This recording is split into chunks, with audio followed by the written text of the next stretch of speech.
नाजरीन, जिन्नात की दुनिया।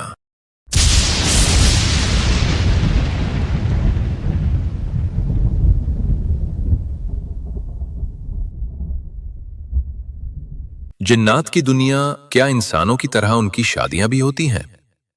नाजरीन, अल्लाह ताला ने इस दुनिया में हर तरह की मखलूक को पैदा किया है, जिनमें इंसान और जिन्नात भी शामिल है। और अल्लाह ताला ने उन्हीं में से उनके जोड़े भी बनाए। कुछ लोग ये सोचते हैं कि जिन्नात शादी नहीं करते, लेकिन ये बात सच है कि जिन्नात शादी करते हैं और उनके बच्चे भी पैदा होते हैं। ये सच है कि जिन्नात का निकाह भी पढ़वाया जाता है और उनकी शादी भी इंसानों की तरह होती है। मुसलमानों के सभी फिरके जिन्नात के वजूद को मानते हैं। इसी तरह कुफ्फार और अहले किताब भी जिन्नात के वजूद को सच मानते हैं। अरब के मशरिक और बाकी तमाम फिरके भी जिन्नात के वजूद को मानते हैं। इस वीडियो में हम ये जानेंगे कि जिन्नात की शादी किस तरह होती है और उनकी शादी के दौरान क्या मामलात पेश आते हैं। साथ ही हम एक हकीकत पर मबनी दिलचस्प वाकया भी बयान करेंगे, जिसमें एक मौलाना साहब ने गलती से जिन्नात का निकाह पढ़ा दिया था और फिर जिन्नात ने उनके साथ क्या सलूक किया। तो आइए बगैर किसी ताखीर के वीडियो का आगाज करते हैं। आज साइंस बहुत तरक्की कर चुकी है, लेकिन इसके बावजूद साइंस ये नहीं जान सकी कि जिन्नात वाकई मौजूद हैं या नहीं। इसीलिए साइंस ने यह नतीजा निकाल लिया कि जिन्नात का कोई वजूद नहीं। अल्हम्दुलिल्लाह, हम मुसलमान होने के नाते इस बात पर यकीन रखते हैं कि इंसानों, जानवरों और दीगर मखलूकात के अलावा फरिश्ते और जिन्नात भी मौजूद हैं। ये यकीन कुरान करीम की वाज़ेह तालीमात की वजह से है। कुरान में जिन्नात का जिक्र मौजूद है, इसलिए हमें कोई शक नहीं कि जिन्नात ना सिर्फ हकीकी हैं बल्कि हमारे आस पास भी रहते हैं, अगरचे वो हमें नजर नहीं आते।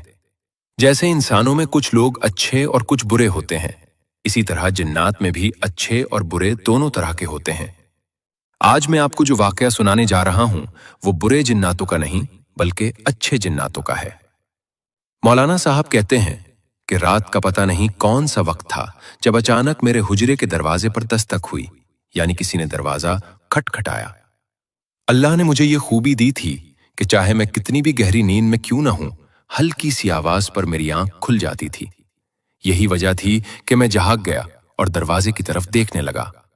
कुछ देर बाद दूसरी बार दस्तक हुई तो मैंने अपने पास रखा मोबाइल उठाकर वक्त देखा। रात के 11:21 हो रहे थे। तीसरी बार किसी ने दरवाजा खटखटाया और मेरा नाम भी पुकारा। मैंने जल्दी से दरवाजा खोल दिया। बाहर देखा तो 2 अजनबी नौजवान खड़े थे। मैंने उन्हें पहचानने की कोशिश की, लेकिन उन्हें पहले कभी नहीं देखा था। मैंने पूछा, जी भाई, आप कौन हैं? उन्होंने कहा, मौलवी साहब, हमारे यहाँ शादी है और हम आपको निकाह पढ़ाने के लिए लेने आए हैं। मैंने कहा, माफ कीजिएगा, लेकिन मैंने आपको पहचाना नहीं, जरा अपने बारे में बताइए। उन्होंने कहा, हम पड़ोस वाले गांव से हैं। मैंने पूछा, आपका नाम क्या है? उनमें से एक ने कहा, मेरा नाम जंजार है और उसका नाम अफक है। मैंने मन ही मन सोचा, ये नाम तो बड़े अजीब हैं। थोड़ी देर बातें करने के बाद मैं उनके साथ चलने के लिए तैयार हो गया। मौलाना साहिब बताते हैं कि उस वक्त मार्च का महीना था, इसलिए रात थोड़ी ठंडी थी। वो दोनों मेरे आगे आगे चल रहे थे और मैं उनके पीछे। उनकी चाल बहुत तेज थी, लेकिन मेरी वजह से उन्हें धीरे चलना पड़ा। करीब 20 मिनट चलने के बाद उन्होंने अचानक अपना रास्ता बदल लिया। ये देखकर मैं परेशान हो गया, क्योंकि गांव तो दूसरी तरफ था और जिस तरफ वो जा रहे थे वहां एक बड़ा मैदान था। इस मैदान में आम तौर पर दिन के वक्त गांव के लड़के क्रिकेट वगैरह खेलते थे।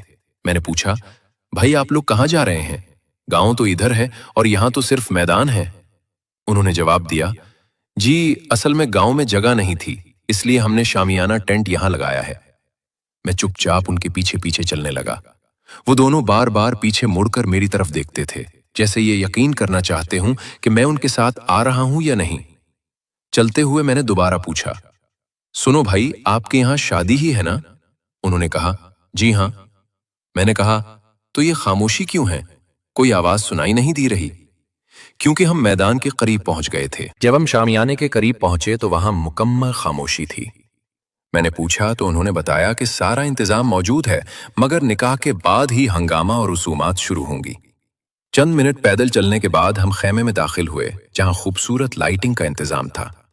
मैं हैरत से चारों तरफ देख ही रहा था कि एक शख्स ने मुझे खुशामदीद कहा।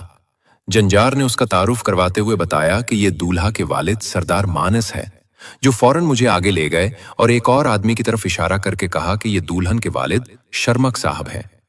मैंने उनसे मुसाफा किया तो उनके हाथ गैर मामूली हद तक गर्म महसूस हुए, मगर मैंने उस पर ज्यादा तवज्जो नहीं दी।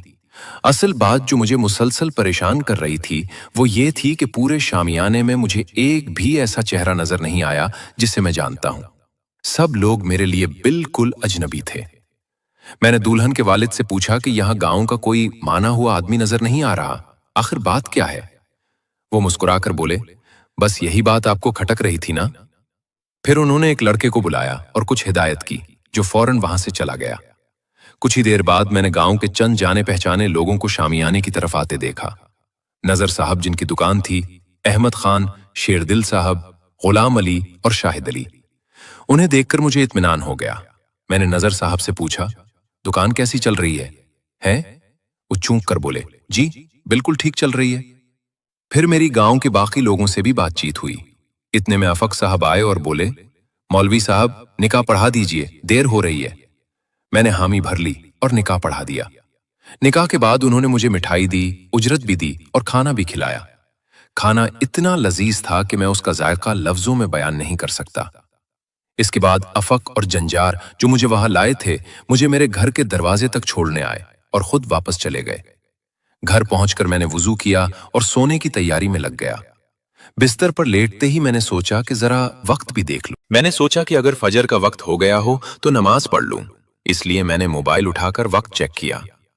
वक्त देखकर मैं हैरान रह गया, क्योंकि मुझे लग रहा था कि मैं बहुत देर तक बाहर रहा हूं, लेकिन मोबाइल पर वक्त बहुत कम गुजरा हुआ दिखाई दे रहा था। सुबह होते ही मैं उसी गांव गया और उन लोगों से मिला जिन्हें मैंने रात को शामियाने में देखा था। जब मैंने उनसे रात वाले वाकये के बारे में पूछा तो सबने यही कहा, हम तो कल रात कहीं भी नहीं गए, ना किसी शादी में और ना ही घर से बाहर निकले थे। ये सुनकर मैं हैरत में डूब गया और वापस आ गया। घर पहुंचकर जब मैंने निकाह की उजरत और मिली हुई मिठाई देखी तो मुझे यकीन हो गया कि ये सब मेरा वहम नहीं था। बाद में मुझे मालूम हुआ कि वो शादी इंसानों की नहीं बल्कि जिन्नात की थी और मैंने दरअसल एक जिन के निकाह की रस्म अदा की थी। आज भी जब मैं उस रात को याद करता हूं तो मेरे रोंगटे खड़े हो जाते हैं, मगर मैं शुक्रगुजार हूं कि वो नेक और मुसलमान जिन्नात थे जिन्होंने मुझे किसी किस्म का नुकसान नहीं पहुंचा। हजरत अबू हुरैरा रजी अल्लाह अन्हु बयान करते हैं कि रसूलुल्लाह सल्लल्लाहु अलैहि वसल्लम ने उन्हें रमजान के मौके पर ज़कात के माल की निगरानी पर मुकर्रर फरमाया। एक रात एक शख्स आया और गले में से चोरी करने लगा। हजरत अबू हुरैरा रजी अल्लाह अन्हु ने उसे पकड़ लिया और कहा कि मैं तुम्हें रसूलुल्लाह सल्लल्लाहु अलैहि वसल्लम के पास ले जाऊंगा। उस पर उसने अपनी गुर्बत और बच्चों का वास्ता देकर छोड़ देने की दरखास्त की। चुनाचे रहम आ गया और छोड़ दिया गया। अगली रात वो दोबारा आया और फिर इसी तरह मिन्नत समाजत के बाद छोड़ दिया गया। तीसरी रात जब वो फिर आया तो हजरत अबू हुरैरा ने सख्ती से पकड़ा। उस पर उसने कहा कि अगर मुझे छोड़ दिया जाए तो मैं एक ऐसी बात बताऊंगा जिससे हिफाजत रहेगी। उसने कहा कि सोते वक्त आयतुल कुर्सी पढ़ लिया करो, अल्लाह की तरफ से एक मुहाफिज मुकर्रर हो जाएगा और कोई शैतान सुबह तक करीब नहीं आ सकेगा। सुबह जब हजरत अबू हुरैरा ने यह वाकया नबी करीम सल्लल्लाहु अलैहि वसल्लम को सुनाया तो आप सल्लल्लाहु अलैहि वसल्लम ने फरमाया, सददका वहुवा कदूब, यानी उसने तुमसे सच कहा, हालांकि वो खुद बहुत बड़ा झूठा है। फिर आप सल्लल्लाहु अलैहि वसल्लम ने वाज़े फरमाया कि वो शख्स दरअसल शैतान जिन था। इस तरह ये वाकया इस बात की कतई दलील है कि जिन्नात इंसान की शक्ल इख्तियार कर सकते हैं, इंसान से गुफ्तगू कर सकते हैं, और ये भी साबित होता है कि आयतुल कुर्सी शैतान से हिफाजत का मौसर जरिया है। शेखुल इस्लाम इमाम इब्न तैमिया रहमहुल्लाह अपनी मारूफ किताब मजमूउल फतावी में एक हकीकी वाकया बयान करते हैं कि उनके ज़माने में एक औरत के बारे में ये मामला पेश हुआ कि उस पर एक जिन आशिक मुसल्लत था, जो उस औरत को अपनी बीवी कहता था और उसके जिस्म पर असरअंदाज होकर बात भी करता था। ये मामला उलमा के सामने लाया गया तो इब्न तैमिया रहमहुल्लाह ने शरई तरीके से उस जिन से मुखातिब होकर उसे अल्लाह का खौफ दिलाया और फरमाया कि किसी इंसान पर इस तरह तसल्लुत कायम करना जुल्म और हराम है, क्योंकि अल्लाह ताला ने इंसान और जिन को अलग अलग मखलूक बनाया है और इस तरह के ताल्लुकात में शदीद फसाद, नुकसान और फितना पाया जाता है। चुनाचे नसीहत और तंबीह के बाद वो जिन उस औरत के जिस्म से निकल गया और उसे छोड़कर चला गया। इस वाक़े के बाद इब्न तैमिया वाज़े तौर पर फरमाते हैं कि अगरचे जिन और इंसान के दरमियान इस नौयत का ताल्लुक मुमकिनुल वक़ू है और बाज़ वाक़यात में पेश भी आया है, लेकिन शरीयत इस्लामिया में इसे नापसंदीदा, मकरूह और फसाद का बायस करार दिया गया है। इसीलिए मुसलमानों को ऐसे मामलात से मुकम्मल इज्तनाब का हुक्म दिया गया है। नबी करीम सल्लल्लाहु अलैहि वसल्लम ने एक निहायत अहम और सच्चा वाक़या बयान फरमाया, जिससे ये हकीकत वाज़े होती है कि शैतान की औलाद मौजूद है और वो इंसान के साथ इब्तिदा ही से तामुल रखती है। आप सल्लल्लाहु अलैहि वसल्लम ने फरमाया कि कोई भी इंसान ऐसा नहीं जो पैदा होता हो मगर शैतान उसे छूता है। इसी लम्स की वजह से बच्चा रोता है। अलबत्ता हज़रत मरियम अलैहिस्सलाम और उनके बेटे हज़रत ईसा अलैहिस्सलाम इससे महफूज रहे। इस हदीस की तशरीह में मुहद्दिसीन और मुफस्सिरीन लिखते हैं कि यहाँ जिस शैतान के छूने का जिक्र है वो इब्लीस की औलाद में से एक शैतान होता है जो अपने बाप इब्लीस के हुक्म से इंसान को उसकी ज़िंदगी के आगाज़ ही से गुमराही की तरफ माइल करने की कोशिश करता है। इस वाक़े से ये बात साबित होती है कि शैतान की औलाद सिर्फ एक तसव्वुर नहीं बल्कि एक बाकायदा हकीकत है जो मुख्तलिफ जिम्मेदारियों पर मामूर होती है। कोई वसवसे डालता है, कोई खौफ पैदा करता है और कोई इंसान को अल्लाह की याद से गाफिल करने की कोशिश करता है। ताहम उलमा ने यह भी वाज़े किया है कि इस लम्स की नौयत मादी नहीं बल्कि गैबी है, और इसका हरगिज़ ये मतलब नहीं कि जिन्नात के बच्चे इंसानों के बच्चों की तरह नजर आते या इंसानी शक्ल में पैदा होते हैं, बल्कि ये तमाम मामलात आलम गैब से ताल्लुक़ रखते हैं जिनकी हकीकत अल्लाह ताला ही बेहतर जानता है। इसीलिए इस्लाम हमें इन उमूर में गैर ज़रूरी क़ियास आराई से रोकता है और सिर्फ इतनी बात मानने की तालीम देता है जितनी कुरान और सुन्नत से साबित है। नीज़ इसी वजह से नबी सल्लल्लाहु अलैहि वसल्लम ने नौमौलूद बच्चों के लिए दुआ, अज़ान, इक़ामत और अल्लाह की पनाह मांगने की तालीम दी ताकि वो शैतान और उसकी औलाद के शर से महफूज रहें। इस्लाम ने बच्चों को जिन्नात और शयातीन के शर से महफूज रखने के लिए वाज़ेह और मुअस्सिर रूहानी तरीक़े सिखाए हैं, क्योंकि नबी करीम सल्लल्लाहु अलैहि वसल्लम ने बताया कि शैतान इंसान के साथ बचपन ही से वसवसा डालने की कोशिश करता है। इसीलिए सबसे पहली सुन्नत यह है कि बच्चे की पैदाइश के फौरन बाद दाएं कान में अजान और बाएं कान में इकामत कही जाए, जैसा कि अहादीस से साबित है। इसका मकसद यह है कि बच्चे के कान में सबसे पहला पैगाम तौहीद और अल्लाह की बड़ाई का जाए। इसके बाद नबी सल्लल्लाहु अलैहि वसल्लम की सुन्नत के मुताबिक बच्चे के लिए ये दुआ पढ़ना निहायत अहम है। वईज़ुकुमा बिकलिमातिल्लाहि ताम्मति मिन कुल्लि शैतानिन वहाम्मा। मैं तुम्हें अल्लाह के कामिल कलिमात के जरिए हर शैतान और नुकसानदेह चीज से पनाह देता हूँ, जैसा कि नबी सल्लल्लाहु अलैहि वसल्लम हजरत हसन रजी अल्लाह अन्हो व हुसैन रजी अल्लाह अन्हो के लिए पढ़ा करते थे। सही बुखारी। इसी तरह बच्चे को सिलाने से पहले आयतुल कुर्सी, सूरतुल फलक और सूरतुल नास पढ़कर दम करना हदीस से साबित है, क्योंकि नबी सल्लल्लाहु अलैहि वसल्लम ने फरमाया कि आयतुल कुर्सी पढ़ने से रात भर अल्लाह की हिफाजत रहती है और कोई शैतान करीब नहीं आता। सही बुखारी। उलमा ने यह भी बयान किया है कि घर में नमाज, जिक्र, कुरान की तिलावत का एहतिमाम और तस्वीर और मौसीकी जैसी गैर शरई चीज़ों से परहेज भी शयातीन के दाखिले को रोकता है।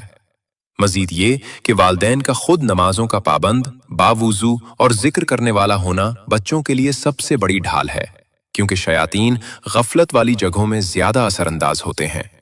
यूं इस्लाम ने बच्चों की हिफाजत को किसी तवाहुम या अमलियात पर नहीं छोड़ा, बल्कि अल्लाह से ताल्लुक, दुआ और सुन्नत के मजबूत निज़ाम के जरिए यकीनी बनाया है। नबी करीम सल्लल्लाहु अलैहि वसल्लम ने एक निहायत अहम हिदायत देते हुए फरमाया कि जब रात का इब्तिदाई हिस्सा हो जाए तो अपने बच्चों को बाहर ना निकलने दो, क्योंकि उस वक्त शयातीन और जिन्नात फैल जाते हैं, और जब रात का कुछ हिस्सा गुजर जाए तो फिर कोई हर्ज नहीं। सही बुखारी, सही मुस्लिम। एक रिवायत में आता है कि सहाबाए किराम बच्चों को मगरिब के वक्त घरों के अंदर कर लेते थे, दरवाजे बंद कर लेते और अल्लाह का नाम लेते थे, क्योंकि नबी सल्लल्लाहु अलैहि वसल्लम ने फरमाया कि जिस दरवाजे पर अल्लाह का नाम लिया जाए वहां शैतान दाखिल नहीं हो सकता, बल्कि अल्लाह से ताल्लुक, दुआ और सुन्नत के मजबूत निज़ाम के जरिए यकीनी बनाया है। आखिर में दुआ है, ऐ अल्लाह, हमारी औलाद को हर शैतान, हर जिन और हर नजर बद से महफूज फरमा। उनके दिलों में अपना जिक्र, उनकी जिंदगी में अपना नूर और उनके रास्तों में अपनी हिफाजत शामिल फरमा। انہیں نیک، صالح اور فرما بردار بنا اور ہمیں ان کی صحیح تربیت کرنے کی توفیق عطا فرما۔ آمین یا رب العالمین۔